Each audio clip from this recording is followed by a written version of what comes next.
దందాలు ఏం లేదండి. ఈ ఫ్రీ బస్ వలన ఇప్పుడే కాదు, దాదాపు మొదటి నుంచి మేము ఇదే చెప్తున్నాము. ఫ్రీ బస్ వలన ఆటో డ్రైవర్లకు చాలా ఇబ్బంది అవుతుంది. దందాలు కావట్లేదు. చాలామంది ఇప్పటికే దాదాపు 60 మంది సూసైడ్ చేసుకున్నారు. ఇప్పటికీ గవర్నమెంట్ ఆలోచించి ఇప్పటికీ అది 50%, 30% అట్లా చేసి ఉంటే మాకు కూడా బెనిఫిట్ ఉంటుంది, బాగుంటుంది. కానీ ఇప్పటి వరకు గవర్నమెంట్ ఏమీ చర్యలు తీసుకోవట్లేదు. మాకేదో 12,000 ఇస్తానా అనే డిమాండ్ అవి ఏమి ఇస్తలేరు. ధర్నాలు చేసినాం, అవి చేసినాం. గవర్నమెంట్లో ఏమాత్రం చలనం లేదు. కాబట్టి ఇప్పటికీ మేము సీఎం గారికి కానీ లేకపోతే గవర్నమెంట్కి రిక్వెస్ట్ చేస్తున్నాము, ఈ ఫ్రీ బస్సు తీసేసి 50% అన్నా పెట్టండి. కానీ మొత్తం ఫ్రీ పెట్టడం వల్ల ఆటో వాళ్ళ బతుకులు చాలా రోడ్ల మీదకి వచ్చేసింది. కాబట్టి ఎట్లా చేస్తావు? రోజుకి ఎన్ని సవాలు? రోజుగా అంటే కనీసం 40-50 ఇట్లా లోకల్ పోవాల్సి వస్తుంది. లాంగ్లో అయితే బస్సులో ఫ్రీ వెళ్ళిపోతున్నారు.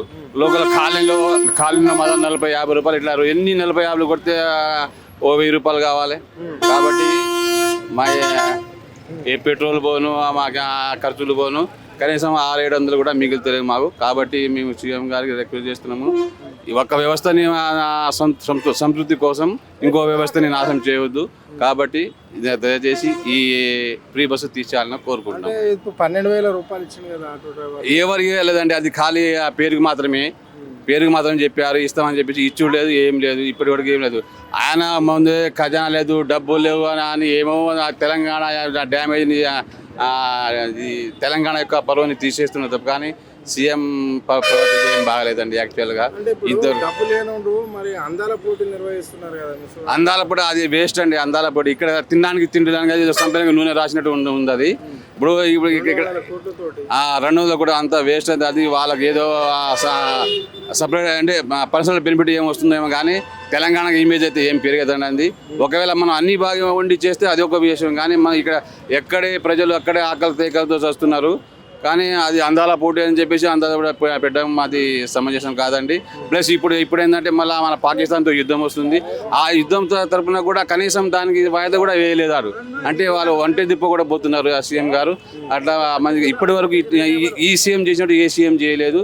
సరే ఏదో ఒకటి జనాలు మార్పు కోసం తెచ్చారు. కానీ ఈ విధంగా మార్పు చేస్తారని, జనాలన్నీ రోడ్డు మీద తీస్తారని, ఒక వ్యవస్థని మెప్పు కోసం ఇంకో వ్యవస్థని నాశనం చేయడం కానీ ఇట్లా చేయడం కరెక్ట్ కాదండి.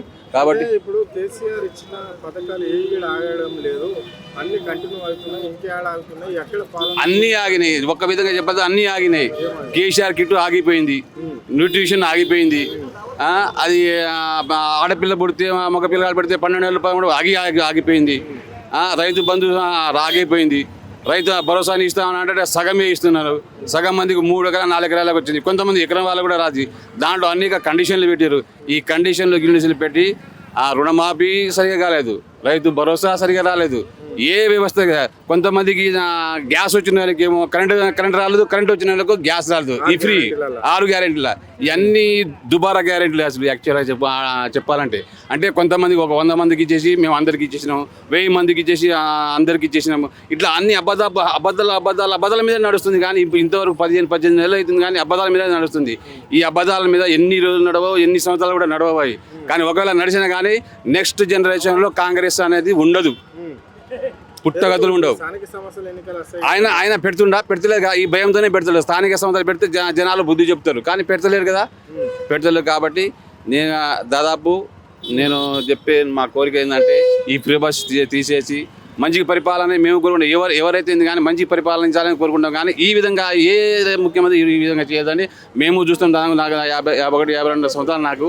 మేము కూడా చాలామంది ముఖ్యమంత్రిని చూసాం. కానీ ఇలాంటి నిర్ణయాలు కానీ ఈ హైడ్రా అని కానీ, మూసి అని కానీ, ఈ అనేకమైన యూనివర్సిటీ భూములని కానీ అనేకమైన తెచ్చి నెత్తిన పెట్టుకొని తెలంగాణ మంచి గ్రోత్లో ఉన్న నెంబర్ 1 ఉన్న తెలంగాణని అట్టర్ బ్లాబ్లు చేసేసిండు. 9.5 సంవత్సరాలు కేసీఆర్ పాలించుండు, 50 ఏళ్ళు తెలంగాణ ఎంటకు పోయింది. ఇప్పుడు కేవలం 1 ఇయర్లోనే ఎంతో అభివృద్ధి చెప్పేసి అదంతా తప్పండి. అన్ని అబద్ధం. అది చెప్పడం కూడా తప్పు, అబద్ధము. ముఖ్యమంత్రి చెప్పే మాటలకు వాళ్ళ మంత్రులు కూడా ఎదురు చెప్తలేరు, వాళ్ళ ఎమ్మెల్యే కూడా ఎదురు చెప్తలేరు. ఆయన చెప్పింది అందరు వింటున్నారు. కానీ ఇట్లెందుకు చేస్తున్నారు, అట్లెందుకు చేస్తున్నారు, ఎవరు ఏమో ఎదురు అడుగుతున్నారు. ఒక మామూలు పీపుల్ వాళ్ళకి అడగండి. అంతకుముందు నెంబర్ 1 తెలంగాణ అభివృద్ధిలో కానీ సంక్షేమంలో కానీ నెంబర్ 1 తెలంగాణ ఇవాళ అట్రప్లాప్ అయిపోయింది. ఐటీ ఉద్యోగాలు అంత శూన్యం అయిపోయింది యాక్చువల్గా. కేసీఆర్ గవర్నమెంట్ ఉండడం ఐటీ ఉద్యోగాలు చాలా ఉండే. ఈ రియల్ ఎస్టేట్ పడిపోయింది. రియల్ ఎస్టేట్ పడితే మా ఆటో గిరాకీలు కూడా ఉంటాయి. రియల్ ఎస్టేట్ పడిపోయింది, అన్నీ పడింది. గ్రోత్ రేట్ అనేది 1 ఇయర్ తగ్గుకుంటూ వచ్చేసింది. అది యాక్చువల్గా నెంబర్ 1 ఉన్న తెలంగాణని అటర్ ప్లాగ్. ఇంకో 3 సంవత్సరాలు అయితే ఏం లేదు, ఇంకా 10 సంవత్సరాలు వెనక తీసుకుపోయింది. ఈయన కేసీఆర్ ఏమో 60 సంవత్సరాల విధ్వంసం అని ఒక దారిలో చేస్తే 9 సంవత్సరాల, అందులో 2 సంవత్సరాల కరోనా టైంలో కూడా మంచి గ్రోత్ ఉండే మనది. కానీ ఇప్పటి వరకు చాలా వెనకకి వెళ్ళిపోయిందంటే రేవంత్ రెడ్డి ఫెయిల్యూర్ సీఎం ఎవ్వరు లేరు. ఎస్, ఒక చిన్న మామూలు కామన్ మ్యాన్కి కూడా తెలిసేంత జ్ఞానం లేదు ఆయనకు. ఎందుకంటే ఆయన అహంకారంతో పోతుండు. అహంకారంతో ఆంధ్ర వాళ్ళ యొక్క మెప్పు కోసం ఆంధ్ర యొక్క తుత్తులుగా వ్యవహరిస్తున్నాయి ఆయన. మనం నీళ్లు పోతున్నాయి, తెలంగాణ నీళ్లు పోతున్నాయి, నిధులు పోతున్నాయి, అన్నీ పోతున్నాయి.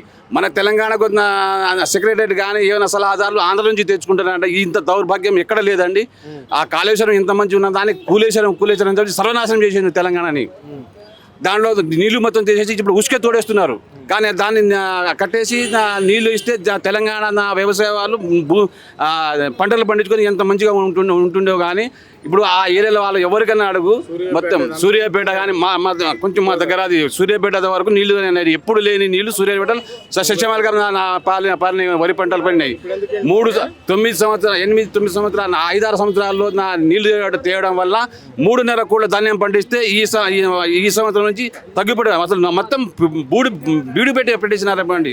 మాకు కూడా 2 ఎకరాలు ఉంది, కానీ నీళ్ళు లేక వదిలేసినాం. ఎందుకే ఈ రాష్ట్ర ప్రభుత్వానికి ఇప్పుడు ఎస్టీలు ఎందుకు టార్గెట్ అయ్యారు? ఎస్టీల భూములు ఎందుకు? ఎస్టీల భూములు అనే కాదు, ఈయనకు ఎస్టీ అన్నా ఎస్సీ అన్నా పడదు. ఇది రెడ్డి అనే అహంకారం. ఈయన ఇప్పుడే కాదు, అంతకుముందు ఈయనగా రియల్ ఎస్టేట్, ఈయనకు వ్యవసాయం గురించి తెలియదు, ఏమీ తెలియదు. ఎవరికి? ఆయనగా 6 రియల్ ఎస్టేట్ కూడా ఉన్నాయి, అట్లా పడేసుకున్నారు. ఆయన దున్నిండా దానిలో నీళ్ళు పారేసిండు. ఆయన పెద్ద రైతు అని అంటాడు. వాళ్ళ అయ్యా అమ్మలో ఉన్నారో కానీ ఈయనైతే ఏమి చేయలేదండి. రియల్ ఎస్టేట్ డబ్బులు సంపాదించుకొని పీసీసీ కొనుక్కున్నాడు, డబ్బులతో సీఎం కొనుక్కున్నాడు. ఈ విధంగా అన్ని విధంగా ఎంతెంత సీనియర్ ఉన్న వాళ్ళని పక్కన పెట్టేసి ఈయన తెచ్చిపెట్టుకున్నారు కాంగ్రెస్ వాళ్ళు. అట్లా దౌర్భాగ్యమైంది మన తెలంగాణకు. పట్టిన శని అని అనుకోవాలి ఒక విధంగా చెప్పాలంటే. అన్నీ చెప్పిండు, కహానీలు అన్నీ చెప్పిండు. గిరిజనులకు చెప్తానని చెప్పిండు, ఎస్సీలకు చేస్తానని చెప్పిండు. అది మామూలుగా కంటి తుడుపుగా ఏదో బీసీ అది రిజర్వేషన్ చేస్తానని చెప్పిండు. అవన్నీ ఉట్టి మాటలే. అది ఏమీ కావు, ఆయనతో ఏమీ కావు. ఇంకో 5 సంవత్సరాలు 3 సంవత్సరాలు ఉంటారు కదా. జీవితంలో ఎమ్మెల్యేగా కూడా గెలవలేడు, ఒక కార్పొరేటర్ కూడా గెలవలేడు. ఆయన తీసి అవతల తింటారు ప్రజలు చూస్తున్నారు. ఇప్పుడు రేపటి దినం ఇంకో 2 సంవత్సరాలు అయితే మన తెలంగాణలో ఆర్థిక పరిస్థితి చాలా ఘోరంగా అవుతుంది. తెలంగాణ ప్రజలు ఉరికించి కొట్టే రోజులు వస్తుంది. శ్రీలంకలో ఎట్లా రాజపక్షని ఎట్లా చేసిరో అదే విధంగా మన తెలంగాణలో వచ్చే రోజులు ఉన్నాయి, ఇప్పుడు వస్తాయి. కాబట్టి ఈ సీఎం అంత సక్సెస్ కాదు. వాళ్ళ కాంగ్రెస్ అధిష్టానం ఆలోచించి వాళ్ళని తీసి వేరే వాళ్ళని పెట్టినా మంచిది. కానీ రేవంత్ రెడ్డి ఉన్నంత వరకు తెలంగాణ సర్వనాశనం అయిపోతుంది.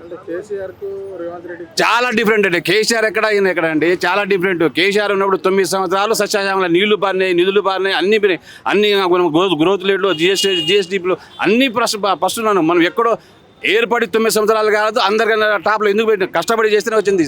సీఎం కేసీఆర్కి రేవంత్ రెడ్డికి ఏమాత్రం పోలిక లేదండి. నాకన్నా నక్కలోకంత తేడా ఉంటుంది. ఆడంత ఉట్టి మాటలు అవి. మాటలు చెప్పుకునేది మాటలు చెప్పి చాలా మస్తుగా చెప్తారు. ఈ ఆనవాళ్ళు లేనది అది భ్రమ. ఇప్పుడు ఎక్కడైనా ఊర్లోనే పోయి మా కేసీఆరే కావాలని అంటలేరా? హైదరాబాద్ ఏమన్నా అన్న కేసీఆర్ రావాలి అన్న ఎట్లా మొత్తుకున్నాడు. ఎందుకు ఆయన చేసిన పనులు వల్ల వస్తాయి. అవి ఉట్టిగా రావు, కష్టపడితేనే వస్తుంది. ఎవడన్నా ఆటోకు కష్టపడితేనే పైసలు వస్తాయి. జనాలకు కూడా ప్రజలకు కూడా ఏమైనా చేస్తే పేరు వస్తుంది, సీఎంకి పేరు వస్తుంది. ఇట్లాంటి పిచ్చి పనులు చేస్తే ఒక 5 సంవత్సరాలు ఉండవు, కానీ అంత తర్వాత ఉండరు కూడా. కాబట్టి మాకు రిక్వెస్ట్ ఏంటంటే మంచిగా చేస్తే మేము అభినందిస్తాం. ఎవరైనా కానీ అభినందిస్తారు. ఇట్లాంటి పిచ్చి పని అయితే తలగా మాట అంటే ఇదే చేస్తారు. అంతే. థ్యాంక్ యూ అన్న.